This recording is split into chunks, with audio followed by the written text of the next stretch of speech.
Eh bien les amis, aujourd'hui on se capte pour une nouvelle note d'information du côté de la Guinée-Conakry, pays dirigé par le colonel Mamadi Doumbouya, qui a été en quelque sorte théâtre aujourd'hui de ce que l'on peut qualifier de véritable coup d'État. Il s'agit là d'un véritable soulèvement populaire contre le gouvernement en place. Suite à un match organisé dans la capitale à l'honneur du président et des membres de la transition, une émeute a véritablement viré en gramme dans le pays. En ce moment même où nous vous faisons cette information, le bilan est véritablement très lourd. Contrairement aux 56 pertes en vies humaines que déclame la télévision nationale, l'on compte plus de 100 personnes qui auraient en quelque sorte péri dans ces affrontements.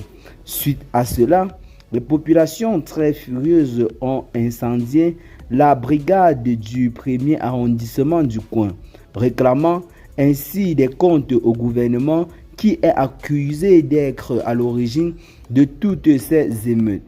Selon certaines personnes, il s'agit des revendications des peuples en ce qui concerne le gouvernement de la transition. Ceux-ci demandaient pourquoi le pouvoir ne peut pas être passé en quelque sorte aux civils. Et le président Mamadi Doumbouya est toujours accusé du côté de la Guinée comme étant un pion de la France, toujours dans la sous-région.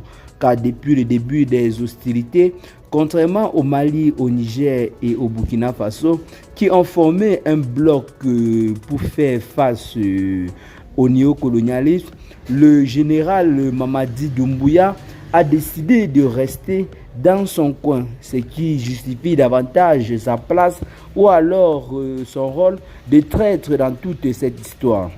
Loin de rejoindre plutôt l'AES, il a plutôt essayé de créer encore un terrain d'entente autant pour nous entre la CEDEAO et l'AES qui aujourd'hui fait de véritables merveilles.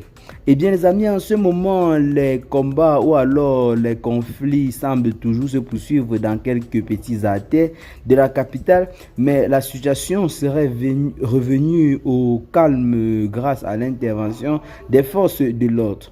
Eh bien les amis, restons juste connectés et abonnés en ce qui concerne cette situation qui se vit dans le pays. Partagez massivement la vidéo avec vos amis si vous l'avez trouvée notamment intéressante.